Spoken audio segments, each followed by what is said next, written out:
فرشتہ سمسون کی ولادت کی خبر دیتا ہے۔ ہمارے لیے آج کی پہلی تلاوت قضات اس کا 13 باب 2 تا 7 آیات 24 تا 25 آیت مقدسہ۔ ان دنوں میں دان کے قبیلہ میں سوریا کا ایک آدمی تھا جس کا نام مانو تھا۔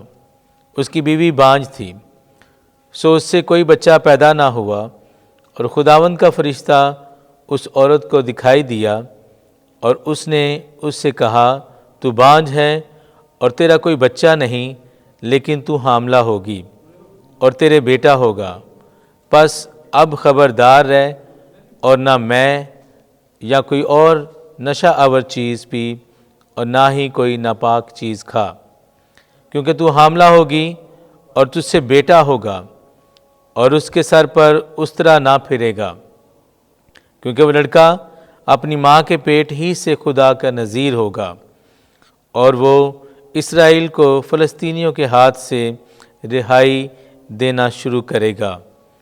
تب اس عورت نے جا کر اپنے شوہر سے کلام کر کے کہا کہ ایک مرد خدا میرے پاس آیا، اور اس کی شکل خداوند کے فرشتے کی طرح نہایت ہیبت ناک تھی، اور نہ میں نے اس سے پوچھا اور نہ ہی اس نے اپنا نام مجھے بتایا، اور اس نے مجھ سے کہا، دیکھ تو حاملہ ہوگی اور تجھ سے بیٹا ہوگا، سو اب تو نہ میں اور نہ کوئی اور نشہ آور چیز پی اور کوئی ناپاک چیز نہ کھا، کیونکہ وہ لڑکا اپنی ماں کے پیٹ ہی سے اپنی وفات کے دن تک خدا کا نذیر ہوگا۔ اور اس عورت سے بیٹا پیدا ہوا اور اس نے اس کا نام سمسون رکھا۔ وہ لڑکا بڑا ہوا اور خداوند نے اس سے برکت دی، اور روح خداوند نے اس کو متحرک کرنا شروع کر دیا۔ پاک کلام کے پڑھے اور سنے جانے پر خداوند کی برکت ہو۔ زبور 71۔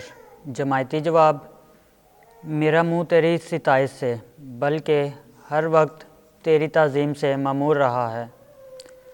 تو میرے لیے پناہ کی چٹان اور حسین قلعہ ہو، تاکہ میں تجھ سے نجات پاؤں، کیونکہ میری چٹان اور میرا قلعہ تو ہی ہے۔ اے میرے خدا، مجھے شریر کے ہاتھ سے چھڑا۔ جماعتی جواب: میرا منہ تیری ستائش سے بلکہ ہر وقت تیری تعظیم سے معمور رہا ہے، کیونکہ تو میری امید ہے۔ اے میرے خدا، اے خدا، لڑکپن سے میرا توکل تجھ ہی پر ہے۔ میری ماں کے بطن ہی سے تو میرا محافظ رہا ہے۔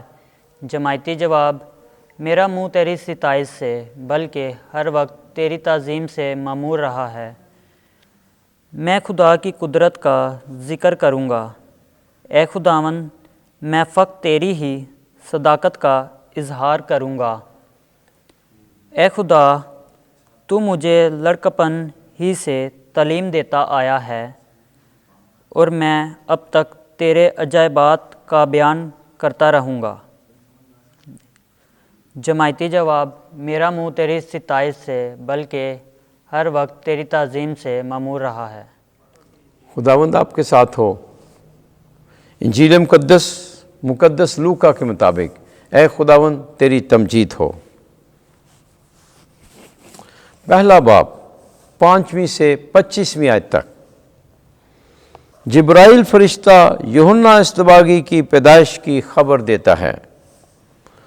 اس وقت شاہ یہودیہ ہیرودیس کے ایام میں انبیاء کے فریق میں سے زکریا نامی ایک کاہن تھا، اور اس کی بیوی ہارون کی بیٹیوں میں سے تھی، اور اس کا نام الصبات تھا، اور وہ دونوں خدا کے نزدیک راست باز تھے، اور خداوند کے سب احکام اور قوانین پر بے عیب چلنے والے تھے، اور ان کے کوئی بچہ نہ تھا، کیونکہ الصبات بانجھ تھی، اور دونوں عمر رسیدہ تھے۔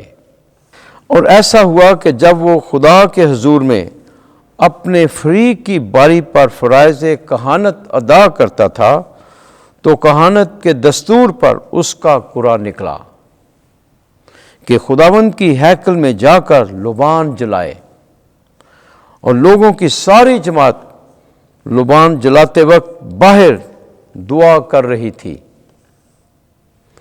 تب اس کو خداوند کا فرشتہ لبان کی قربان گاہ کے داہنی طرف کھڑا دکھائی دیا، اور زکریا دیکھ کر گھبرایا اور اس پر دہشت چھا گئی۔ مگر فرشتے نے اس سے کہا، اے زکریا نہ ڈر، کیونکہ تیری دعا سنی گئی ہے، اور تیری بیوی الصبات کے تیرے لیے بیٹا ہوگا، تو اس کا نام یوحنا رکھنا، اور تجھے خوشی اور خرمی ہوگی، اور بہتیرے اس کی پیدائش کے سبب سے شادمان ہوں گے، کیونکہ وہ خدا کے حضور میں بڑا ہوگا، اور ہرگز نہ میں نہ کوئی اور نشہ پیے گا، اور اپنی ماں کے بطن ہی سے روح القدس سے بھر جائے گا۔ اور بنی اسرائیل میں سے اکثروں کو خداوند ان کے خدا کی طرف رجوع کرائے گا، اور وہ اس کے آگے آگے الیاس کسی روح اور قوت میں چلے گا، کہ والدوں کے دل اولاد کی طرف اور سرکشوں کو راست بازوں کی دانائی کی طرف مائل کرے، اور خداوند کے لیے ایک مستعد قوم تیار کرے۔ اور زکریا نے فرشتے سے کہا، میں اس کو کیوں جانوں؟ میں تو بوڑھا ہوں، اور میری بیوی کی بھی بڑی عمر ہے۔ فرشتے نے جواب میں اسے کہا، میں جبرائیل ہوں جو خدا کے حضور کھڑا رہتا ہوں، اور مجھے اس لیے بھیجا گیا ہے کہ تجھ سے کلام کروں اور ان باتوں کی خوشخبری تجھے دوں۔ اور دیکھ، جس وقت تک یہ باتیں واقع نہ ہوں گی تو گونگا ہوگا اور بول نہ سکے گا، اس لیے کہ تو نے میری باتوں کا جو اپنے وقت پر پوری ہوں گی یقین نہ کیا۔ اور لوگ زکریا کی راہ دیکھتے تھے اور ہیکل میں اس کے دیر کرنے سے تعجب کرتے تھے۔ جب وہ باہر آیا تو وہ ان سے بول نہ سکا، اور وہ سمجھ گئے کہ اس نے ہیکل میں کوئی رویا دیکھی ہے، اور وہ ان سے اشارے تو کرتا تھا پر گنگا ہی رہا۔ اور جب اس کی خدمت کے دن پورے ہو گئے تو وہ اپنے گھر چلا گیا، اور ان دنوں کے بعد اس کی بیوی الصبات حاملہ ہوئی، اور وہ 5ویں مہینے تک یوں کہہ کر چھپتی رہی کہ یوں خداوند نے میرے لیے کیا ہے، جب ان دنوں میں آدمیوں کے سامنے میری رسوائی دور کرنے کے لیے نظر کی۔ انجیل مقدس کے وسیلے سے ہمارے گناہ معاف کیے جائیں۔ اے مسیح تیری ستائش ہو۔